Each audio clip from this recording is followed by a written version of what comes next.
You have seen the promise, up there in bold letters.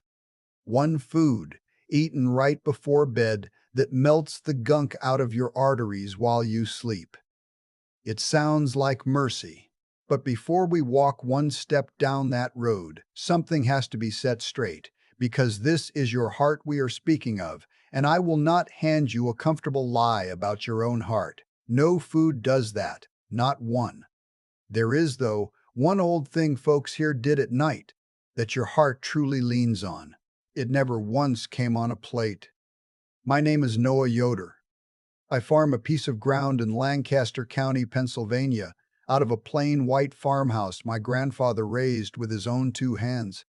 And my wife Ruth is likely at the kitchen window this very minute, wondering why I am standing in the yard talking instead of finishing the evening chores. A farmer is all I am. I am not a doctor, and I need you to hear that clear from the start, because everything I say tonight, I say as a plain man who has watched this valley a long while, not as a physician.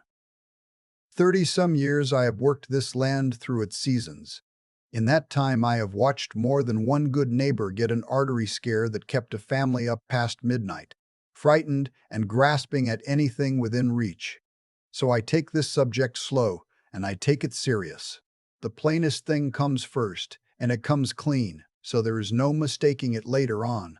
Nothing you eat scrubs a clogged artery clean. Not before bed, not at noon, not ever. No bite of food, no spoonful, no bright juice goes down your throat and comes back around to wipe the crust from the inside of a blocked pipe near your heart. What plain, honest eating truly does is quieter than that, and far kinder than a lie. It helps a well heart stay well across the long years, and it slows the slow harm that builds out of sight. Keeping a well heart well is one thing. Curing a sick one is another matter entirely, and no food does it. Hold tight to that, because every word after this hangs off it. The truest picture of that crust sits right on my own land. Behind the house runs a pipe that carries water down from the spring to the barn, and it has run since my father's day. Over the years, a hard, narrow crust lays down along the inside wall of it, and the water threads thinner and thinner through the middle. That crust, in a living body, is close to what the doctors name plaque. It settles in slow, over decades, along the inside of the blood vessels. And here is the part those bright little thumbnails never tell you. It does not wipe off like mud from a boot. It is not sitting there loose, waiting on the right food to rinse it away, and it started laying down long before you would ever guess. When the doctors have looked close at the arteries of young folks, taken far too soon by accidents, they have found the first faint smears of that crust already there, in people barely out of their teens, and sometimes younger still. It builds a little at a time, year upon year, through a person's 20s and 30s and 40s, most often without a single sign to give them warning. By the time a man my age sits across from a doctor and hears the word blockage, he is not looking at something that came upon him last month. He is looking at the slow, patient work of a lifetime, written into the wall of his vessels across 50 years and more. That is the thing a bedtime spoonful is being sold to you to undo in a single night. It cannot be done, not by any food there is.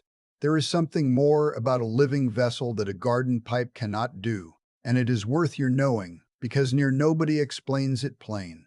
When the crust starts building, the artery does a clever thing. It stretches, and it grows itself outward, making room for the crust, so the channel down the middle stays open and the blood keeps running clear. A man can carry a surprising load of that crust in his vessels for years, feeling fine, climbing his stairs, working his day, because the pipe quietly widened to hide it.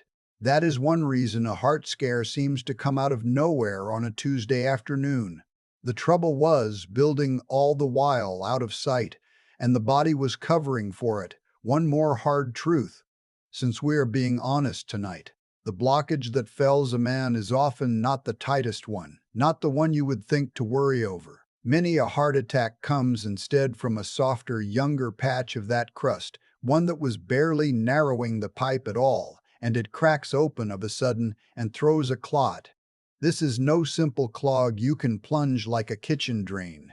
Instead, it is a living, hidden, changeable thing, laid down across a lifetime and woven right into the wall of the vessel. Ask yourself, honest, whether a spoonful of anything swallowed at bedtime is going to reach into all of that and set it right. It is not. You may still wonder just how hard it is to move even a little of that crust. Consider the strongest, most faithful program anyone ever built for a human heart. It was never a food at all. Instead, it was a way of living, top to bottom, lean eating, next to no meat on the plate, only about a tenth of the day's nourishment coming from fat. Walking, every single day, learning to sit quiet with your worry until you could set it down. No tobacco, not one draw. And real people around you, week upon week, to keep you honest and keep you going. Men and women with true disease in their hearts lived that way, faithfully, for 5 long years. When the doctors measured their blockages at the end of those 5 years, the crust had given back only a few points, not gone, not scrubbed clean. A few points, one from the hardest, most devoted living a body can manage, and held for 5 years running. Meanwhile, the folks who did not change their lives, who ate and lived the usual way, had their crust keep right on growing across those same years, and worse than that, their chest pain came on them more and more often. The faithful group, the ones who did the hard work, found their chest pain easing instead. That is the honest shape of it. Change everything faithfully for years, and you slow the harm, ease the pain, and move the crust a little. That is a fine and hopeful thing. But weigh plainly what it takes. 5 years of a man rebuilding his life around his heart, every meal and every habit bent toward it. And even that much is hard to hold. Few can keep to it that long. The medicine a doctor might reach for tells the same slow story. It is stronger for this than any food a body ever ate. And even so, for a long while, the best that strong medicine could show was holding the crust steady, stopping its growth, not shrinking it a bit. Only the most intensive treatment, taken faithfully for something near 2 years, at last showed the blockage growing even a little bit smaller. 2 years. And still, only a little. Turn that over a moment. Out here in the quiet, 5 years of the hardest living a person can manage moves the crust a few points. 2 years of real medicine, at its strongest, moves it a little. And somebody wants you to believe a single bite of food, swallowed in the dark as you close your eyes, will wash your heart clean while you sleep. That is a promise no food on this green earth can keep. I would sooner you be a touch disappointed in me tonight than comforted by a man selling you smoke. I must stop here and say the most serious thing you will hear from me all evening. Real trouble in the heart is a doctor's ground, wholly and completely. If you feel a squeezing or a heaviness in your chest, if it runs up into your jaw or down your arm, if you go short of breath at work that never used to wind you, if something in there frightens you and will not let go, that is no video's business. That belongs to a doctor. Today, this hour. You do not sit at home nibbling a clove of something and hoping it passes. You get help, and you get it fast. I farm ground for a living. I am no physician, and I will keep saying it before we are through, because on the heart it bears the repeating. Nothing in this talk stands in the place of a real doctor who can lay hands on you and see what I never could. And hear me on one more thing, for it matters most to folks our age. The trouble does not always announce itself the way it does in the pictures, with a man clutching his chest and dropping to the floor. In older folks, and in women most of all, the heart can call for help far quieter than that. It might come as a strange, sudden tiredness that makes no sense, or a shortness of breath at small tasks that once cost you nothing. It can be a heaviness or a dull ache in the jaw, the neck, the back, or the arm. Sometimes it is only a sick, sweating, uneasy feeling you would rather lay the blame on something you ate. Do not wait for it to look like the movies. If something feels wrong in a way that is new to you and will not settle, you do not tough it out, and you do not wait until morning to see if it eases on its own. You get help. That is not weakness. Turning back is good sense, and it has saved lives that stubbornness would have lost. So then, if no food unclogs the heart, and I have told you plain that none does, why did I say there is one old thing folks did at night that the heart leans on? Because there truly is. It was never a thing you could set on a plate. The kindest thing the old folks did around bedtime was a plain habit, and no marvel poured out of a jar. Here is the sum of it, and it is so plain you may feel cheated for half a breath. They ate an early supper, and a light one, and stopped there. The kitchen went dark for the night. There was no wandering back to the cupboard at 10 o'clock for a bowl of something sweet. What the body got instead was a long, quiet night to rest, and to go without food while it rested.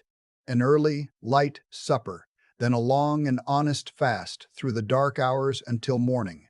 That is the secret the title was circling. My grandmother, who kept the house my grandfather built, ran her kitchen by the sun and the work, not by the clock on the wall. The big meal came in the middle of the day, at noon, when the bodies out in the field needed it most and had an afternoon of labor left to burn it clean. Supper, come evening, was the small meal. Bread, maybe, and whatever the garden had given, eaten while there was still light in the sky. And when the light was gone, the family was not long behind it. They went to bed near with the sun and rose near with it too, so the body got its long night whether anybody gave it a thought or not. Nobody in that kitchen had read a single study. Not one of them could have told you a word about the pressure falling overnight. They only lived the way the land and the light asked them to live, and their hearts were the better for it without their ever once knowing why. You might take that for old-fashioned thrift. Poor folks stretching a small supper. It is more than that, because when the people who study these matters went and looked, careful and slow, at more than 100,000 grown men and women and followed their lives across years, a plain pattern rose up out of the numbers.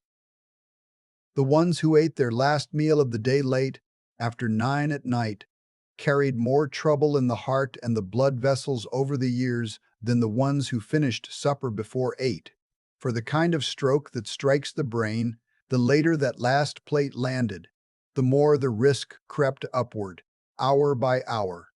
Finishing after 9 ran a good deal higher than finishing early.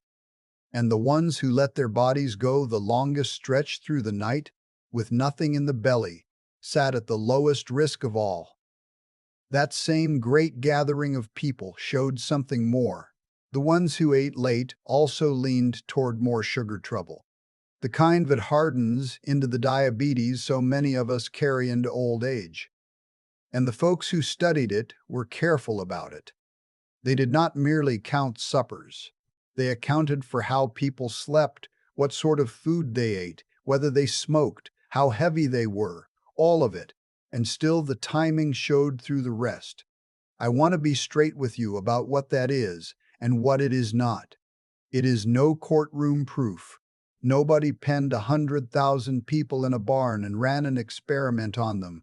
They watched how real people live over years and marked which way the trouble leaned. But when you watch that many lives and the same pattern rises up clear and steady, and when the heart societies that study this for a living now warn out loud against heavy late-night eating and against filling your belly right before you lie down, then a plain man ought to take heed. The direction is clear, and near alone among everything ever sold to your heart, this habit cost you nothing, not one dime. If this plain sort of talk is worth your evening, you are welcome to follow along. A fresh one goes up each week out here from the farm with no shouting and nothing to sell. Come back to the table with me a while longer, because there is a good reason the late, heavy plate turns against you in the dark, and it deserves plain words. Think on how the farm settles at dusk. The light drops over the fields, the birds go quiet, the animals bed down, and the place shifts into its resting gear. Your body was fashioned the same way. As the light fails, it starts winding itself down for the night. And near nobody ever had this next part explained to them plain. Your blood pressure, which is only the push of the blood against the walls of the pipes it runs through, is meant to fall overnight.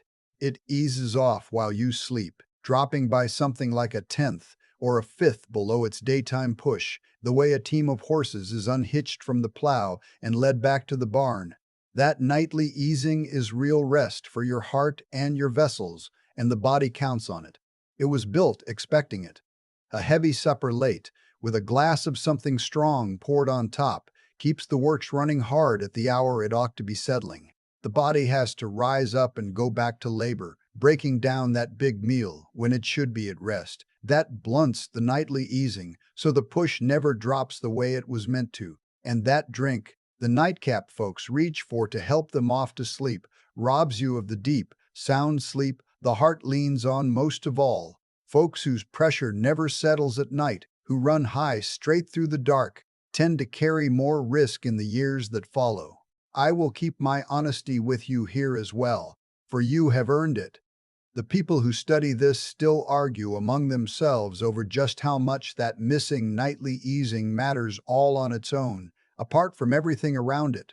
Some of them now reckon the plain fact of running high through the night weighs heavier than the missed easing itself. It is not fully settled, so I will not put a lever in your hands and tell you to crank it and mend your heart, for that would be the same smoke I warned you off. The plain and settled part is this. The body has its own old design for rest through the night, older than any of us. A heavy late plate with a drink on top works against that design, every time. You need not know every gear in the clock to know it keeps better time when you quit jamming your thumb into it at bedtime. Think of what a long night off does for the rest of the farm. Ground left to lie fallow through the winter comes back richer in the spring. A horse worked hard all day has to have its stall and its quiet, or it breaks down long before its time. Your insides are no different from that. When you stop feeding the body a good while before you lie down, the work of digestion gets finished and put away while you are still up on your feet, so that your sleep can be spent on rest and mending instead of grinding through a heavy late meal in the dark. The blood sugar settles. Your pressure eases off, the way it was always meant to. The tired system gets to stand down for a good long stretch of hours before the next day asks a thing of it. That is no trick and no cure, only rest, the plainest medicine there is, and the one thing on this list that costs you not a penny. So what does a heart-kind evening look like in a plain kitchen for a plain person? It is doable, and there is nothing fancy in a bit of it. Your supper comes earlier, and it comes lighter. When you do eat, you make it the plain real food the old folks pulled off the land, a piece of good fish, an honest helping of greens out of the garden, the dark leafy kind, beans, plain vegetables, cooked simple, the good olive oil, green and peppery, poured fresh over the top the way it runs from real pressed olives. That is the plate. It is not the heavy, salty, sweet, late-night plate that lies in your belly like a stone while you turn and turn trying to sleep. These are no magic foods, mind you, for there is no magic food anywhere in this world. They are only the plain, whole things that grew or swam or came up out of the ground. The things a body handles easy, set on the table early enough that the eating is done and well settled before your head ever meets the pillow. Then you leave off the nightcap. You leave the bedtime suite right there in the cupboard where it belongs. And you give the body its long, quiet night, unbothered, to do the resting and the mending it was made for in the dark. So the famous one thing, the great secret of the bedtime video, turns out to be a small handful of the plainest doings there are. Eat earlier, eat lighter, and eat real food. Then stop, and let the night run long and empty and still. That is the whole of the wisdom, and it fits on the back of your hand. Which brings me to the piece I most wanted to set before you, the piece the sellers leave out. Let us be plain about that bedtime food idea itself, the one on the thumbnail that started all this. Whatever single food a man dresses up in fancy clothes and sells you as a nighttime artery cleaner, a spoon of this special oil, a clove of that sharp thing, a bright juice tipped into a pretty glass, hear this clear. At its best, it is a good food. At its worst, it is a sugar trap. And not one bit of it clears the crust from the wall of a pipe near your heart. Not one. I will name the sneakiest of them plainly, since it wears the finest disguise. Fruit juice, taken for the health of it, right there before bed. A whole piece of fruit off the tree is a fine thing, fiber and all. And the fiber is much of the point of it, for the fiber slows the sweet down and carries it through gentle. But once you have crushed that fruit into juice and thrown the pulp away, what stands in the glass is little more than sugar water. The part that made the fruit worth eating has been strained out and tossed in the bin. The sweet is near all that is left, and you are landing that sweet on a body that is trying its level best to shut down and rest. That is no medicine for your arteries. It is the plain opposite of the long, empty, quiet night your heart was asking of you. The honest ledger reads plain, in one line. A good, plain food, eaten at an early and sensible supper, keeps a well heart in good repair through the long years. That is true and worth the doing. But it does not scrub a clogged artery in a night. It does not rinse your heart clean overnight, least of all while you lie there sleeping. Any man who tells you otherwise is either mistaken or selling. And that word, selling, is where I mean to leave your thoughts tonight. Have you ever wondered why you have heard the fancy bedtime food story 100 times over, yet almost never the plain one I just laid out? Weigh that a moment. No man ever grew rich telling folks to eat an early, light supper and go on to bed. There is no money in it, none at all. There is good money, though, in the heavy late plate and the sweet nightcap on the one side, in the snacks and the drinks and the treats they would like in your hand at 10 o'clock. And there is good money on the other side as well, in the remedies sold to you after the harm is already done, the special pill, the special powder, the special juice in the pretty glass. The plain, free habit sits quiet in the middle between those two, and it has no salesman. Not a one. I do not say this to stir you to anger, nor to make you think there is some great scheme against you plotted in a back room. It is no conspiracy.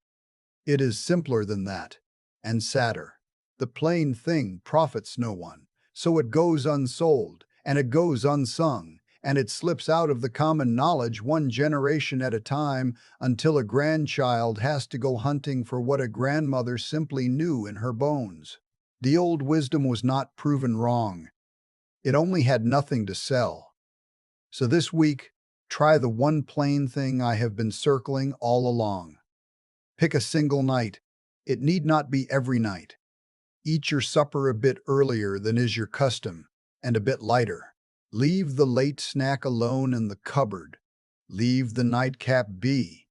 And give your body the long, quiet, empty night it was fashioned for, with nothing landing in the belly while it rests. Then mark how you sleep that night.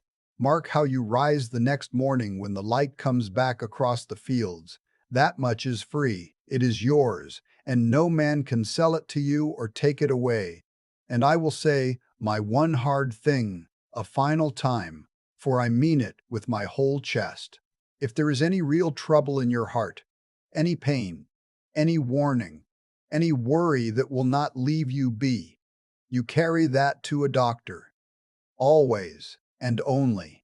Not to me and not to a video. I am a farmer, and I was never anything more than that. Ruth has the lamp turned low in the kitchen now, and the evening chores will not do themselves. Eat early, friend. Rest long, and sleep well.